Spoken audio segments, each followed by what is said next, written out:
வணக்கம் மேடம். வணக்கம். ஒரு இடம் பார்த்திருக்கேன். அந்த இடம் நத்தம் பட்டாவுல வருது. சோ நத்தம் பட்டாவுல இடம் வாங்கலாமா? எஸ், நீங்க ஒரு நல்ல கேள்வி கேட்டிருக்கீங்க. நத்தம் பட்டாவுல கண்டிப்பா இடம் வாங்கலாம். அது ரெசிடென்ஷியல் பர்பஸ்க்காக உருவாக்கப்பட்ட இடம் தான் நத்தம். அதுக்காக பட்டா கொடுக்கறது தான் நத்தம் பட்டான்னு சொல்லுவாங்க. பட் அதுக்கு பட்டா மட்டும் போதாது, டாக்குமெண்ட்ஸ் வெரிஃபிகேஷன் பண்ணுங்க, பொசஷன் ஹிஸ்டரி தெரிஞ்சுக்கிட்டு வாங்குங்க. Okay madam. நத்தம் பட்டா முழு உரிமையா? கண்டிப்பா இல்ல. நத்தம் பட்டால முழு உரிமை கிடையவே கிடையாது. ஏன்னா அது ஒரு டைட்டில் டீட் இல்ல. So 30 years of document verification and possession verification compulsory. எத்தனை வருட குடியிருப்பு இருந்தால் உரிமை வரும்? இது ஒரே மாதிரி கிடையாது.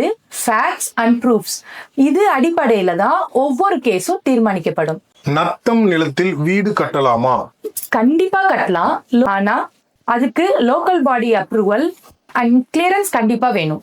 நத்தம் பட்டாவுல எத்தனை மாடி வரைக்கும் கட்டலாம்? அதுக்கு பர்மிஷன் கிடைக்குமா? எஸ், இதுவும் பல பேருக்குள்ள இருக்கிற கொஸ்டின் தான். வீடு கட்டலாம்னு சொல்லிட்டீங்க, ஆனா எப்படி கட்டணும், எத்தனை மாடி கட்டணும்னு நிறைய பேருக்குள்ள கேள்வி இருக்கும். நத்தம் இடத்துல 3 மாடி வரைக்கும் நீங்க வீடு கட்டிக்கலாம். அதுக்கு நிறைய ரெஸ்ட்ரிக்ஷன்ஸ் இருக்கு. ஸோ கவர்மெண்டோட அப்ரூவல் படி தான் நீங்க அந்த இடத்துல கட்ட முடியும். 3 மாடிக்கு மேல போனா அது கமர்ஷியல் பர்பஸ்ல வந்துடும். Okay madam. இதுல அபார்ட்மெண்ட் கட்ட முடியுமா? அதுக்கு பர்மிஷன் கிடைக்குமா? நோ, நத்தம் இடத்துல கண்டிப்பா தனி வீடா தான் கட்ட முடியும்.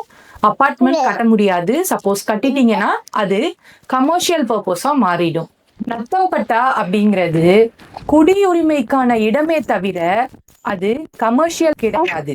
நத்தம் பட்டால இடம் வாங்க போறீங்களோ இல்ல வீடு கட்ட போறீங்களோ, எது பண்ணாலும் கண்டிப்பா லீகல் கிளியரன்ஸ் பார்த்து வாங்குங்க. அப்படி பார்த்தீங்கன்னா நீங்களும் சேஃப், உங்க இடமும் சேஃப். நத்தம் பட்டாவை பத்தி இன்னும் மேலும் தெரிஞ்சுக்க கமெண்ட் பண்ணுங்க. தேங்க்யூ.